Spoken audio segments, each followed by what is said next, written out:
Hi, my name is Sariana LTT, and I will be discussing 50 Shades of Grey versus philosophy. So I'll be discussing the philosophy of 50 Shades of Grey.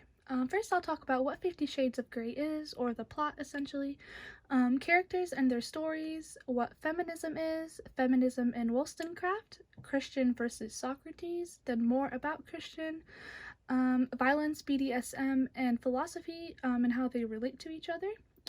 Then we'll be talking about the optimists and pessimists of sex, love and Aristotle, and the works of Michel Foucault and 50 Shades, and then I will conclude. So first we're going to watch a trailer of 50 Shades of Grey, the movie, on YouTube.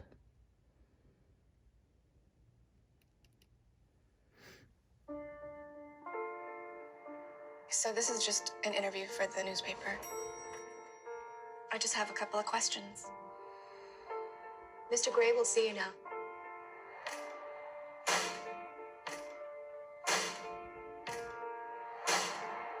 What was he like? He was polite, intense, smart, really intimidating. Do you have any interests outside of work? What about you? I'd like to know more about you. There's really not much to know about me. Look at me. I am.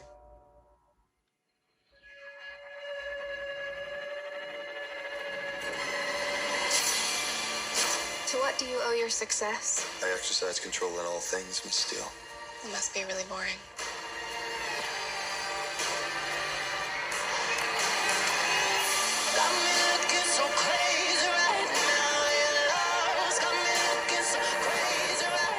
I'm incapable of leaving you alone. Then don't. I had a rough start in life. You should steer clear of me.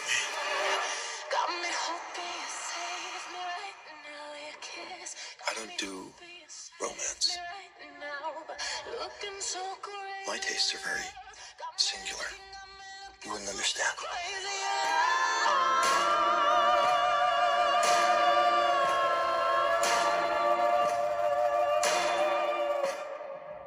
Enlighten me then.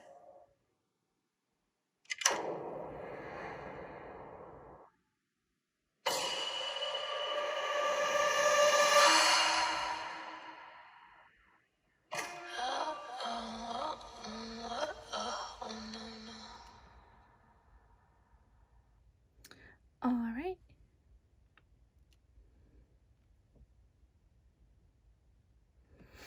So, let's go ahead and start off with what is 50 Shades of Grey about. So 50 Shades is the first book of the trilogy by E.L. James. In this story, love is a complicated matter with the main characters. Anna gets more than she bargained for with her relationship with Christian. This book slash movie is known for its controversy because of its talk of sex, BDSM, violence, and of course, feminism.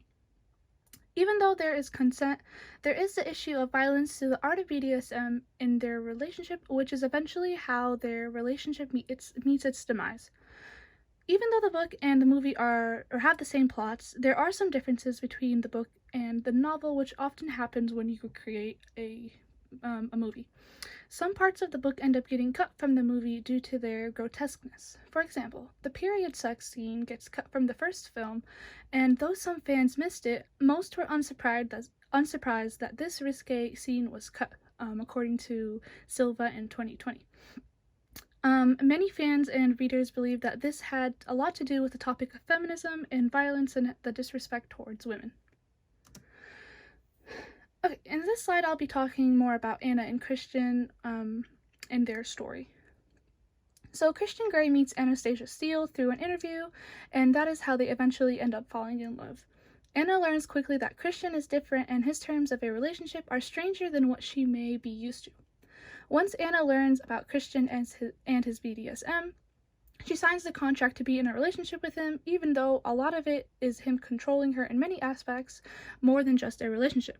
She realizes sex is something more than just an affectionate and intimate part of him, and struggles trying to understand him and his ways, why he is, and the way he is.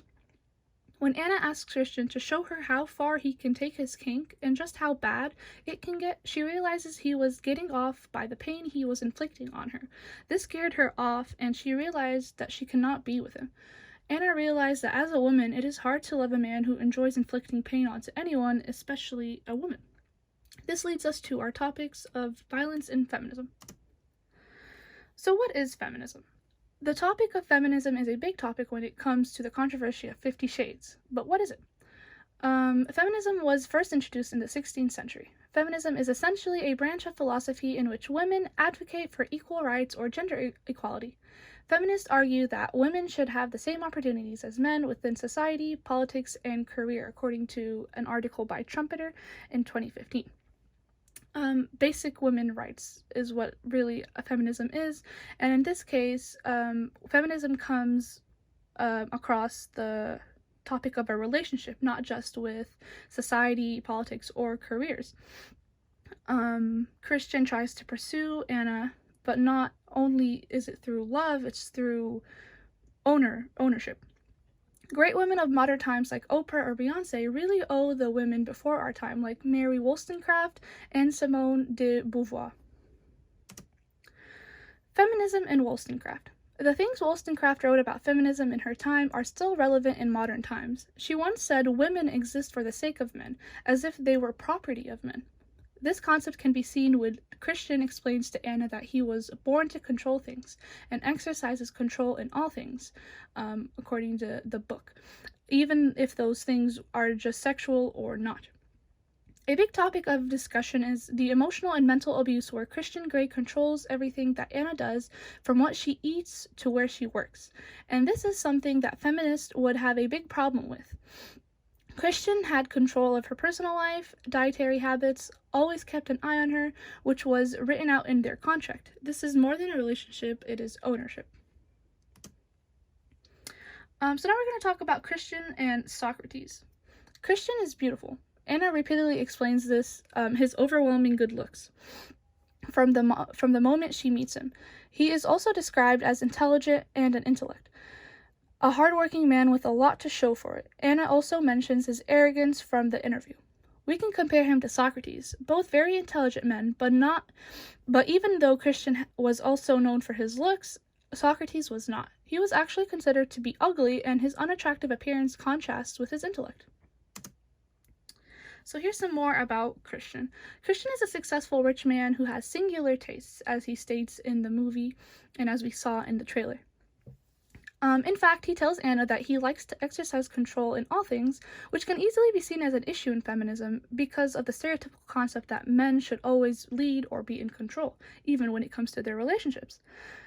In the first chapter, the audience is presented with a stern, dignified, controlling man as Anna interviews him. He talks about his power and how he was born to control things, like his own company. He even refers to himself as a very wealthy man, and he clearly thinks highly of himself and what he has managed to accomplish. He even says during the interview that if he were to just suddenly decide to close down his company in telecommunications and sales, a lot of people would be out of jobs, pretty much saying that he's in charge for a lot of people and held responsible for those people because he gives them the jobs.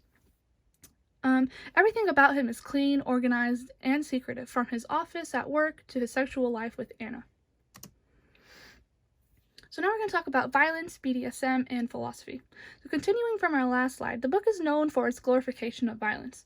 Christian's relationship with Anna is powerful and dominant. According to Trumpeter, Christian's 50 Shades implies the changeable nature of Christian's personality, and from loving and playful to abusive and controlling. The relationship, according to the book, is abusive, as there are scenes of physical violence when Christian spanks Anna until she cries. There is also a scene that is arguably a rape scene, as Anna does not explicitly consent, according to Trumpeter in an article from 2015. There's even a part in the movie when things kind of reach their climax, and he even says that he is 50 shades of fucked up, which is just another, play on his words in the title. This is another scene from the book that was not used in the movie. The issue of physical violence and even rape are more stereotypes of how men are often forceful with women and use their power to take advantage of women. Consent is crucial because it transforms an otherwise wrong act into a permissible one, according to Halwani in 2018. So, in this case, Christians' actions were not permissible, and in the eyes of the pessimists of sex, which we will discuss later, and the wrong act of sex was still wrong, if not worse. Because of the rape, of course. Even though they were bound under a contract, promoting abusive relationships and allowing BDSM to be seen as an excuse for abuse, it is easy to understand why this scene was removed from the movie. Now, what is BDSM? BDSM stands for bondage and discipline / dominance and submission / sadism and masochism, according to Karlstrom in 2018. BDSM can be seen as a glorification of sexual violence, but it is also known as a phenomenon closely connected to fantasies, memories, and longing, and enabled through flows of desire, which is why consent is so important, as mentioned previously. In this case, if desire is so important, we should consider the words of sexuality philosopher Irving Singer. Though at the times people may be used as sexual objects and cast aside once their utility has been exhausted, this is not definitive of sexual desire. So now we're going to talk about the optimists of sex. This includes Plato and Russell. Optimists perceive nothing especially obnoxious in the sexual impulse. They view human sexuality as just another and mostly innocuous dimension of our existence and embodied or animal-like creatures. Sexual optimism claims that although sexual desire can be morally dangerous, it need not be and is usually not. They agree that its focus is on the body, but do not see this as a problem. Sex intimately and pleasurably brings two or more people together, according to Halwani in 2018. As mentioned in the previous slide, violence has a big part in this book, and lots argue on whether it is truly violent or just a form of sexual impression. 50 Shades was sexually liberating for a lot of people, particularly women. Although topics of violence and BDSM are talked about, this does not mean that it came from psychological or mental issues. In fact, a study showed that women who had such fantasies did not suffer from mental problems and were not submissive. What is more, those women were more dominant, self-confident, and independent than the rest. The respondents with the lower social impact had more rare sexual fantasies of that type, according to an article by Cooker in 2016. On the other hand, we're going to talk about the pessimists of sex, like philosophers St. Augustine and Kant. So, on the other hand, even though sex can be liberating, some philosophers like St. Augustine and Immanuel Kant thought otherwise. They were considered pessimists of sex. Pessimism considers sexual desire morally dangerous and threatening to our rationality, while optimism views sexual desire as generally benign and as bringing people together. Pessimists of sex like Augustine or Kant perceive the sexual impulse and acting on it to be something nearly always, if not necessarily, unbefitting the dignity of the human person, as well as a threat to our own humanity. So clearly they thought really wrong of sex, unlike Plato and Russell did. Kant thought that the objectifying nature of sexual desire makes it unique. If virtue ethicists are right, actions can be right and wrong because they are sexually temperate and intemperate. So moving on, we're going to be talking about the topic of love and Aristotle. So according to philosophynews.com, we see two important elements that compromise the Aristotelian view of love: self-love and doing good for others' sake and for no other reason, according to an article by Pimentel in 2011. In this case, we can tie Anna leaving Christian at the end of the book as a form of self-love for valuing her rights as a woman and understanding her own limits with Christian. However, Aristotle's focus was what is best for the other, not simply what is best for ourselves, which we can see through Christian's actions towards Anna. Even though his needs are important to him for sex, the whole time we see him breaking some of his own rules just to be with Anna. In the book, Christian tells Anna, "I'm incapable of leaving you alone." Moving on, we're going to talk about Michel Foucault and 50 Shades of Grey. One philosopher who was known for his thoughts about Western sexuality was Michel Foucault, a French philosopher whose ideas had a lot to do with kink theories, in this case like BDSM. By creating a platform onto which disciplinary power infiltrates society, Foucault's arguments are incredibly applicable to the deconstruction of institutions of power in kink theory, according to a writing by Linos in 2015. In the 70s, Foucault wrote some of his most insightful pieces titled History of Sexuality and Discipline and Punish. Steele's inexperienced and virginal gaze is instrumental in introducing discipline to the practices of her counter-protagonist, Gray. Foucault argues that through the intimate relations between production of knowledge and power, the cyclical phenomenon of sexual discipline exists. Ultimately, this sexual discipline relies on increased familiarity and exposure to the intended discipline deviance. All this under the guise of sexual liberation or revolution. This means that Foucault's writings explain a lot about how James used Anna's virginity to introduce discipline to the relationship between her and Christian. This is also important to the concept of the submissive and the dominant in BDSM. Ordinarily, the dominant punishes the submissive, in this case that would be Anna, through sex, because the dominant believes that the submissive is acting out and deserves to be punished. And in this case, Christian used punishing Anna, whether she liked it or not, helped him get off, and that is how the story took its turn. The plot includes love to better the story and attracts more vanilla readers or people who aren't as interested in BDSM, in the BDSM portion of the story, but may find it interesting. The vanilla reader's assumptions about BDSM and potential moral incongruities with the sexual deviance are utilized during the reading of the text. This simultaneously curtails the liberating possibilities of such radical inclusion of BDSM in a mainstream society. Overall, Foucault's writings were significant due to how he took taboo concepts like sexuality and kinks, just like James did in 50 Shades, and debunked them to our society. In conclusion, this book is clearly not for everyone.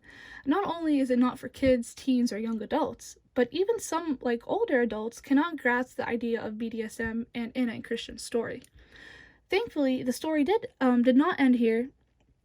In fact, James went on to write 2 more books that explain why Christian is the way he is and the meaning of his ways of BDSM and sex. This means that throughout the next 2 books, we are able to see why Christian likes to get off through inflicting pain. This stems back to his childhood and abuse and being molested or groomed by one of his mom's friends. And even though a couple of slides ago we talked about how in a study it showed that most women who enjoyed this didn't come from psychological issues, but in this case, Christian did. It is really interesting to be able to take any concept, one as taboo as sex and fantasy, and be able to tie it into philosophy and what the great people before us thought. Here are my works cited, and thank you for listening.